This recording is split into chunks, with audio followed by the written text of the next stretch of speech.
2024 জুলাইয়ের স্বাধীনতা সংগ্রামের পর আমি বলতে চাই, আমরা দিল্লির দাসত্বের শৃঙ্খল থেকে মুক্ত হয়েছি নিউ ইয়র্কের কোরআনী কর্মর জন্য। বাংলাদেশকে ওয়াশিংটনের দাস পরিণত করবার কোনো পায়তারা করা হয়, আর যদি হিউম্যানিটারিয়ান পরিবারের নামে আমার বাংলাদেশের বুকের উপর দিয়ে যদি বাংলাদেশের সার্বভৌমত্ব স্বাধীন আহরণ করবার জন্য আমার স্বাধীন জনপদের 1 ইঞ্চি মাটি কেড়ে নেওয়ার জন্য যদি এই অপতৎপরতা চালানো হয়, চালানোর এই অপতৎপরতা যদি বন্ধ না করা হয়, তবে আমি যুদ্ধের প্রস্তুতি নাও।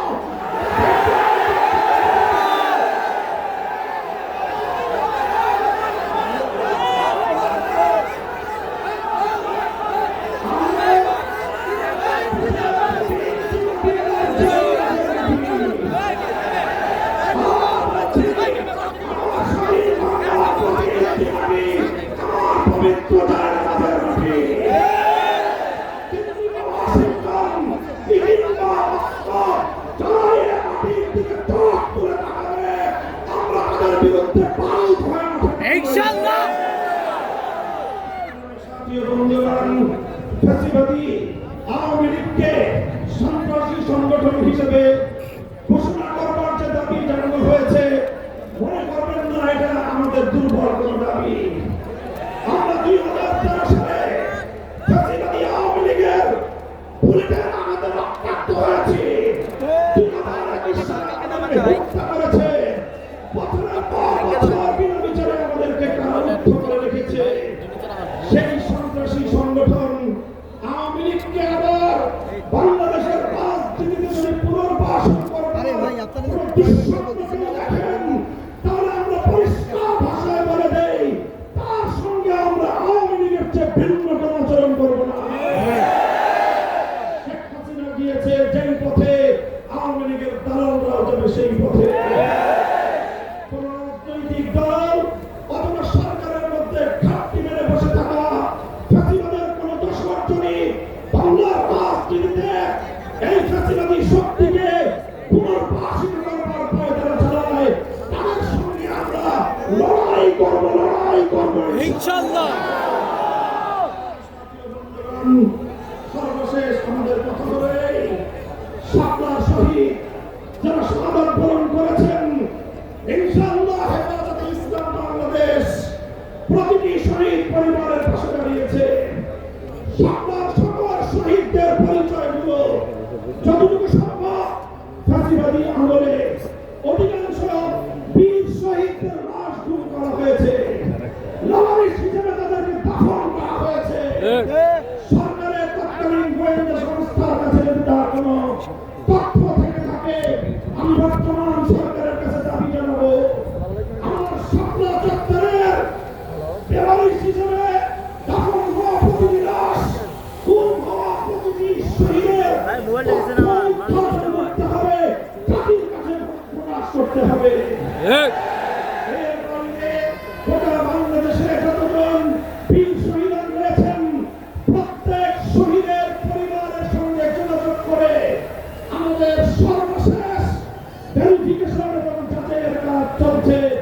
ইনশাআল্লাহ আমরা শাপলার রক্তে রঞ্জিত দেশের মধ্যে হেফাজতে ইসলামের পক্ষ থেকে আমাদের ভেরিফাইড সেই সকল বীর জাতীয় শহীদদের পরিচয় এবং তাদের গৌরব কথা ইতিহাস জাতির সামনে আমরা তুলে ধরবো ইনশাআল্লাহ। সেই সকল রক্তের শাপলার বীর শহীদদের স্মৃতি বিজড়িত ইমানের দুর্গমনীয় কাফেলা, শাপলা চত্বরের শহীদি কাফেলা হেফাজতে ইসলাম বাংলাদেশকে আমি আজ বাংলাদেশের স্বাধীনতার অনন্য প্রহরী হিসেবে ঘোষণা করতে চাই। আমরা বলতে চাই, বাংলাদেশের ইসলাম এবং স্বাধীনতা এক সূত্রে গাঁথা। বিপ্লব পর্যন্ত রক্তের আঘাত এই পথ পেরে পাড়ি দিয়ে বাংলাদেশ 2024-এর 5ই আগস্ট দ্বিতীয়বারের মতো স্বাধীনতা অর্জন করেছে। সেই স্বাধীন বাংলার মাটিতে দাঁড়িয়ে আমরা শপথে বাণী উচ্চারণ করতে চাই, রক্ত দিয়ে স্বাধীনতা এনেছি, প্রয়োজনে রক্ত দিয়ে সেই স্বাধীনতা আমরা রক্ষা করবো স্বাধীন বাংলার মাটিতে দাঁড়িয়ে আমরা বলতে চাই, নারী সংস্কারের নামে আল্লাহর কোরআনকে, ইসলামকে যে কটাক্ষ করা হয়েছে, ধর্মীয় উত্তরাধিকার বিধান, পারিবারিক বিধানকে নারী পুরুষের মধ্যে বৈষম্যের প্রধান কারণ বলে আখ্যায়িত করে বিতর্কিত নারী বিষয়ক কমিশন এদেশের সংখ্যাগরিষ্ঠ মানুষের ধর্মীয় অনুভূতিতে আঘাত প্রদান করেছে। ধর্মীয় অনুভূতিতে আঘাত প্রদান করবার অপরাধে তাদের বিরুদ্ধে আমরা রাষ্ট্রের শাস্তিমূলক ব্যবস্থা দেখতে চাই। হেফাজতে ইসলাম বাংলাদেশ বলতে চায়, এই তথাকথিত পশ্চিমা ধ্যান ধারায় বিশ্বাসী বিতর্কিত নারীবাদীদের আদর্শ এবং দর্শন নয়, বরং হেফাজতে ইসলাম বাংলাদেশ ইসলাম প্রদত্ত আল্লাহর ঘোষিত নারীর ন্যায্য অধিকারে বিশ্বাসী। ইনশাআল্লাহ হেফাজতের সংগ্রামী মহাসচিব কর্মসূচি ঘোষণা করবেন। সারা বাংলাদেশ জুড়ে হেফাজতের নেতা কর্মীদেরকে আগামী মাসগুলোতে গোটা বাংলাদেশ জুড়ে নারীর ন্যায্য অধিকার আদায়ের জন্য মাঠে নামতে হবে। আমরা পরিষ্কার ভাষায় বলি, বাংলাদেশের স্বাধীনতার ৫৩ বছরের মাথায় এসে সংবিধান সহ রাষ্ট্রের ব্যাপক সংস্কার কার্যক্রম শুরু হয়েছে। এই সংস্কার কার্যক্রম চলাকালীন সময়ে বহুত্ববাদের মতো এই বিতর্কিত একত্ববাদ বিরোধী কোন কনসেপ্ট বাংলার মানুষ গ্রহণ করবে না। আমরা সংবিধানে আল্লাহর উপহারের দাবি করেছি। এই দাবি বাস্তবায়নের জন্য আগামী দিনে হেফাজতে ইসলাম বাংলাদেশ কঠোর কোন সিদ্ধান্ত নিতে হলে হেফাজত সেই সিদ্ধান্ত নেবে ইনশাআল্লাহ। আমরা পরিষ্কার ভাষায় বলি, ডক্টর ইউনূস সাহেবের সাথে হেফাজতের কেন্দ্রীয় নেতৃবৃন্দ অনেকবার সাক্ষাৎ করে বিনয়ের সঙ্গে আবেদন করেছি, আমাদের বিরুদ্ধে ফ্যাসিবাদী আমলে দায়েরকৃত মিথ্যা মামলাগুলো প্রত্যাহার করে। কিন্তু কেন জানি মনে হচ্ছে আমাদের সোজা আঙুলে বুঝি ঘিল ফেলা। প্রফেসর ডক্টর ইউনূস সাহেব, আপনি কি সে কথা ভুলে গিয়েছেন? এই সেদিন আদালতের পড়ায় আপনি আমাদের সঙ্গে পড়ায় পড়ায় ঘুরতেন, আদালতের অলিতে ঘুরতেন। আমরা পরিষ্কার ভাষায় বলছি, আগামী ২ মাসের মধ্যে যদি হেফাজতে ইসলামের বিরুদ্ধে দায়েরকৃত মামলাগুলো প্রত্যাহার না হয়, হেফাজতে ইসলাম বাংলাদেশ সে মামলা বাতিল করার জন্য যা করতে হয় তাই করবে।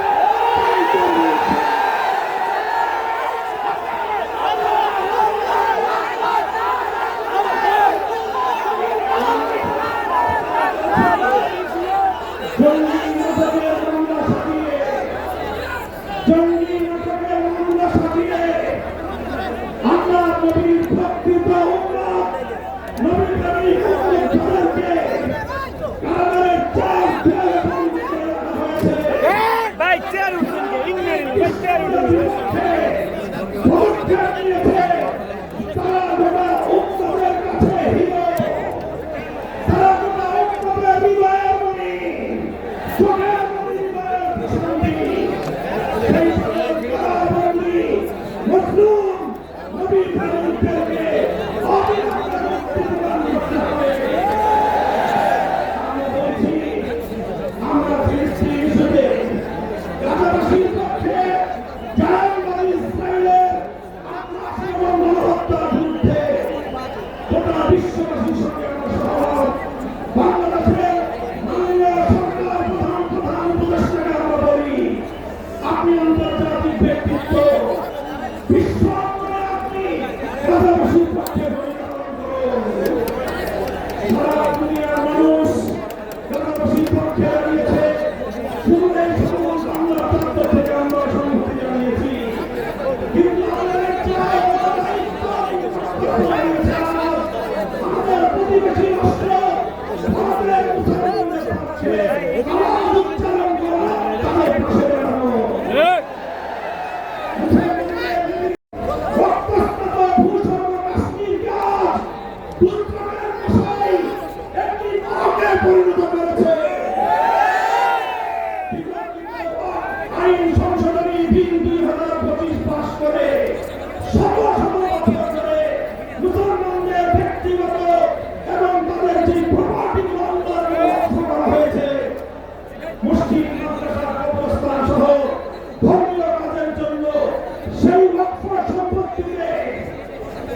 ভারতের হিন্দুত্ববাদী সরকার মত বসাতে চায়, আঙুল বসাতে চায়, সে আঙুল আমরা ভেঙে গুড়িয়ে দেবো ইনশাআল্লাহ।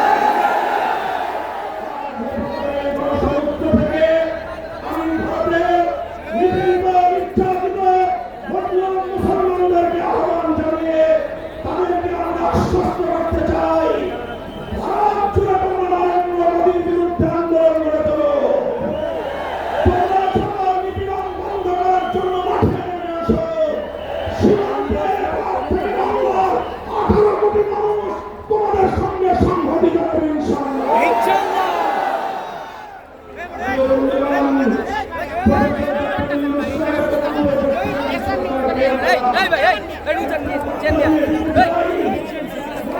সময় দীর্ঘ 16 বছর, আলহামদুলিল্লাহ এদেশের মানুষের রক্তের ওসিলায় আল্লাহ তাআলা তাদেরকে এদেশ থেকে বিতাড়ন করেছেন।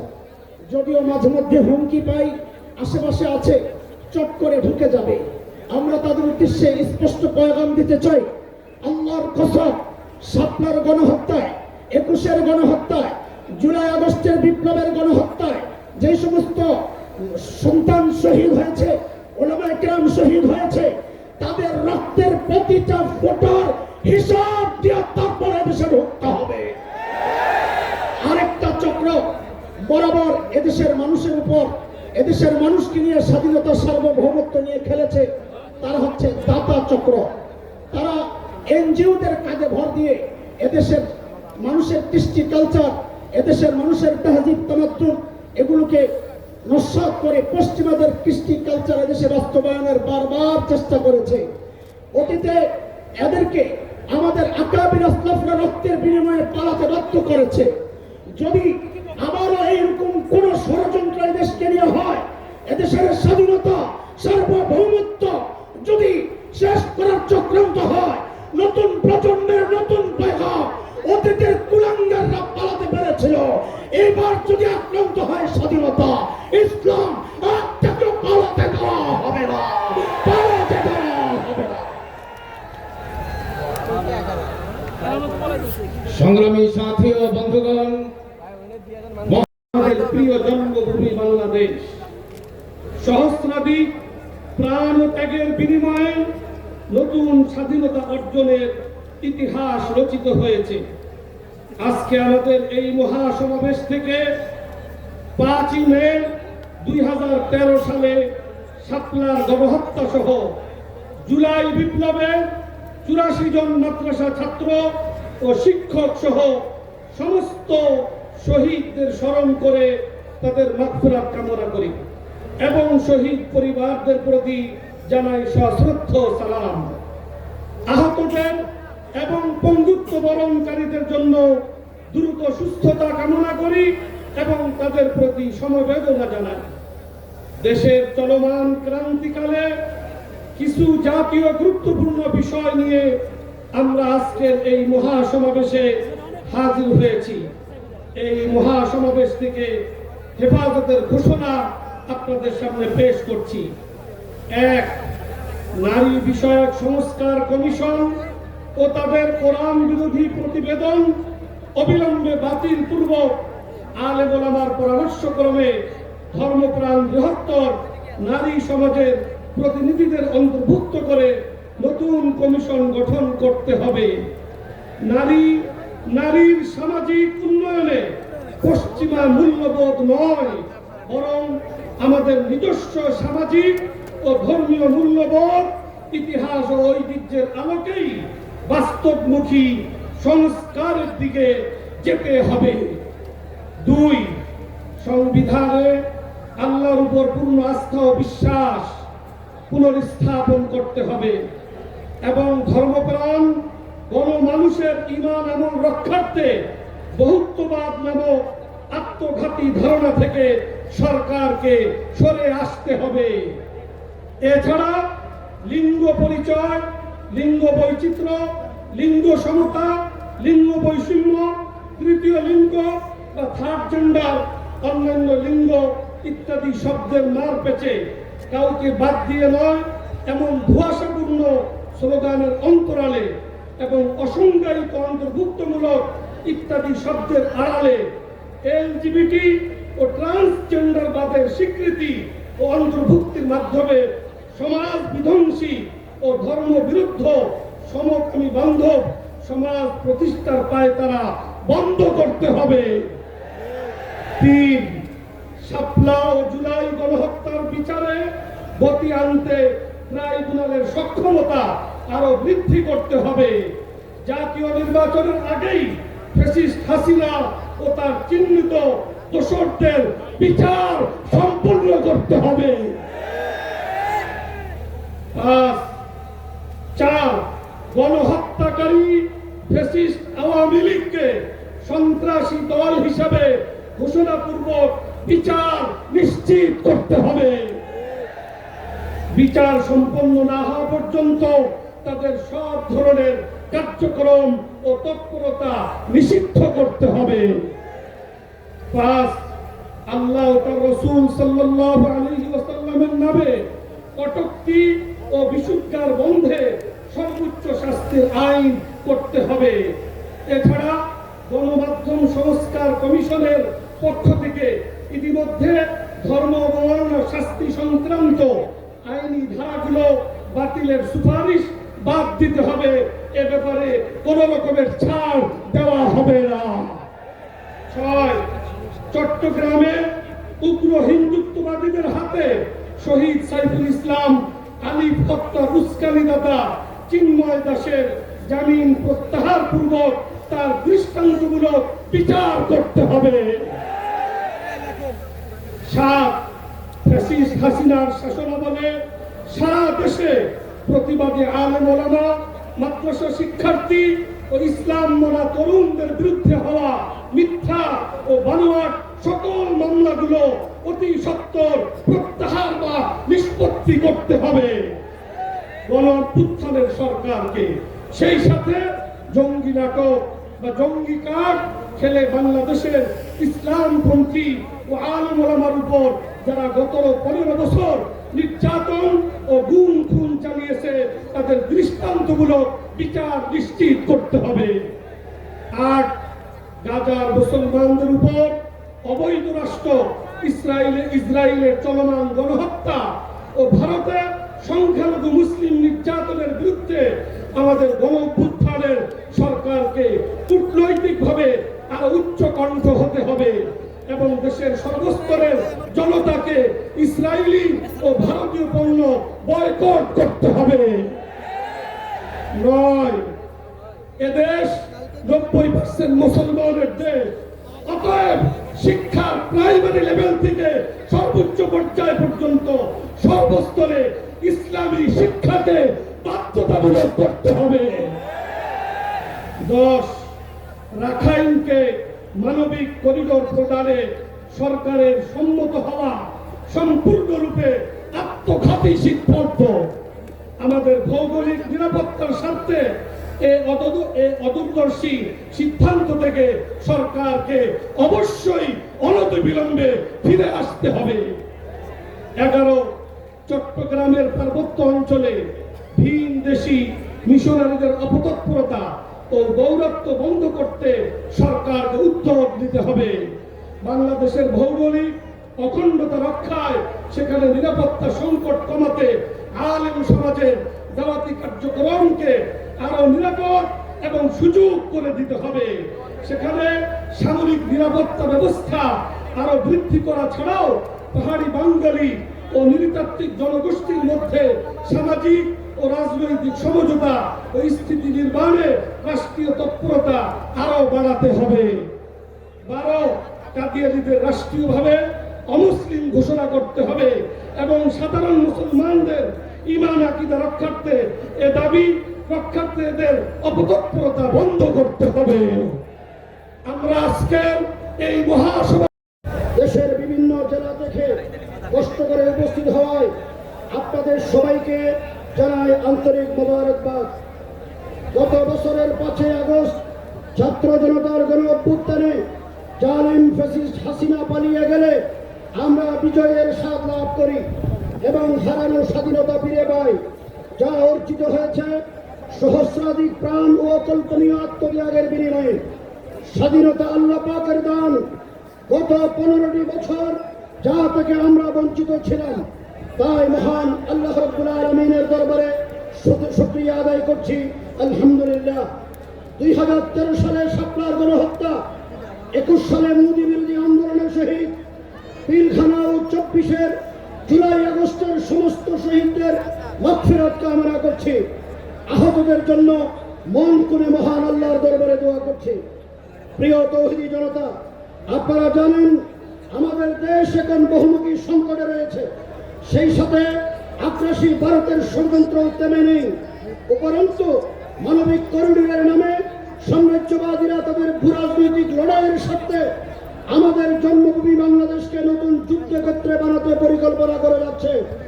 এমত অবস্থায় আমাদের জাতীয় ঐক্য আরো সুদৃঢ় করতে হবে। বাংলাদেশ নিয়ে আধিপত্যবাদ ও সাম্রাজ্যবাদের ষড়যন্ত্র ঠেকাতে এবং দেশের অভ্যন্তরীণ নানা সংকট মোকাবেলায় আমাদেরকে জুলাই আগস্টের মতো ইস্পাত কঠিন জাতীয় ঐক্য ও সংহতি আবার গড়ে তুলতে হবে। দেশের ইসলাম বিরোধী গোষ্ঠী আবারও মাথাছাড়া দিয়ে উঠেছে। সম্প্রতি নারী বিষয়ক সংস্কার কমিশন কোরআন বিরোধী প্রতিবেদন দাখিল করেছে। সাম্রাজ্যবাদের ফান্ডখোর কুখ্যাত নারীবাদীরা এদেশের সামাজিক ও ধর্মীয় মূল্যবোধ, বিধিবিধান, ঐতিহ্য ও পরিবার কাঠামো ধ্বংস করার পাশ্চাত্য পরিকল্পনা বাস্তবায়নের মাঝে এনেছে। অন্তর্বর্তী সরকারকে আমরা হুঁশিয়ার করে বলতে চাই, এনজিওবাদী গোষ্ঠী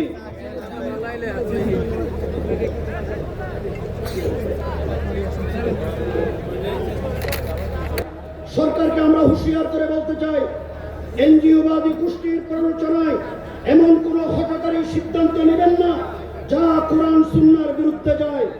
এক্ষেত্রে আমরা কোন ধরনের ছাড় দেব না। এই বিতর্কিত কমিশন ও কোরআন বিরোধী প্রতিবেদন অবিলম্বে বাতিল করতে হবে। জুলাই গণ অভ্যুত্থানের অন্যতম অংশীদার আলেম ওলামার পরামর্শ নিয়ে নতুন কমিশন গঠন করতে হবে। হেফাজুল ইসলাম নারীর ন্যায্য অধিকার প্রতিষ্ঠায় কাজ করছে। আমরা সরকারের নিকট দাবি জানাচ্ছি, দেশের যৌতুক প্রথা বন্ধের কঠোর আইন করুন, শিক্ষা ও কর্মক্ষেত্রে নারীর নিরাপত্তা নিশ্চিত করুন। এছাড়া গণমাধ্যম সংস্কার কমিশনে ফৌজদারি দণ্ডবিধি ও সাইবার সিকিউরিটি আইন থেকে ধর্ম অবমাননার শাস্তি সংক্রান্ত ধারাগুলো বাদ দেওয়ার সুপারিশ করেছে। এটি আরেক গভীর ষড়যন্ত্র। সংখ্যাগুরু কিংবা সংখ্যালঘু কারো ধর্মীয় অনুভূতিতে আঘাত দেওয়ার অধিকার কারণে তাই ধর্ম অবমাননার শাস্তির আইনি ধারাগুলো বহাল রেখে গণমাধ্যম সংস্কার কমিশনের ওই নির্দিষ্ট সুপারিশগুলো বাদ দিতে হবে। শুধু তাই নয়, আল্লাহ প্রিয় নবী সাল্লাল্লাহু আলাইহি ওয়াসাল্লামের নামে কটূক্তি বা বিষোদ্গার বন্ধে সর্বোচ্চ শাস্তির আইন পাশ করতে হবে। 5 আগস্টের এই বিজয়কে আমাদের কাঙ্ক্ষিত লক্ষ্যে নিয়ে যেতে হবে। এমন একটি ন্যায় ভিত্তিক সংবিধান ও সরকার ব্যবস্থা গড়ে তুলতে হবে যাতে করে এই বাংলাদেশের মাটিতে আর কখনো কোন ফ্যাসিস্ট সরকারের জন্ম না হয়। আমরা এমন বাংলাদেশ করতে চাই যেখানে সংখ্যালঘু সহ সব নাগরিকের জানমালের নিরাপত্তা, ধর্মীয় স্বাধীনতা ও ধর্ম পালনের অধিকার সুরক্ষিত থাকবে, কথা বলার স্বাধীনতা থাকবে, নাস্তিকতা ও মুক্তমনা সত্যার নামে কারো ধর্মীয় অনুভূতিতে আঘাত দেওয়ার সুযোগ থাকবে না, সংখ্যালঘুদের রাজনীতির বলির পাটা বানানো যাবে না। দেশের স্বাধীনতা সার্বভৌমত্ব রক্ষায় এমন একটি বিভেদ মুক্ত সমাজ রাষ্ট্র ব্যবস্থা আমরা প্রতিষ্ঠা করতে চাই যেখানে কাউকে খুন, জেল, জুলুম ও পুলিশি নির্যাতন করা হবে না। গণহত্যার বিচারের পাশাপাশি ভারতীয় আধিপত্যবাদ ও আওয়ামী ফ্যাসিবাদের দালালদেরও বিচার করতে হবে। আমরা দেশে ন্যায় বিচার ও ন্যায়ের শাসন প্রতিষ্ঠা করতে চাই। পরিশেষে উলামায়ে কেরাম, তোলাবা ও ধর্মপ্রাণ তৌহিদি জনতাকে আজকের এই সমাবেশে কষ্ট করে উপস্থিত হওয়ার জন্য ধন্যবাদ জানিয়ে আমার বক্তব্য শেষ করছি। নাসরুম মিনাল্লাহ। ইউএফটি ফার্স্টের সাথে ট্রেড করুন যে কোনো জায়গা থেকে, ক্যাম্পাসে ক্লাসের ফাঁকে, ঢাকার জ্যামে বসে কিংবা ঘরে বসে। ট্রেডিং এখন হাতের মুঠোয়, তাই ট্রেড করুন যখন খুশি, যেখানে খুশি।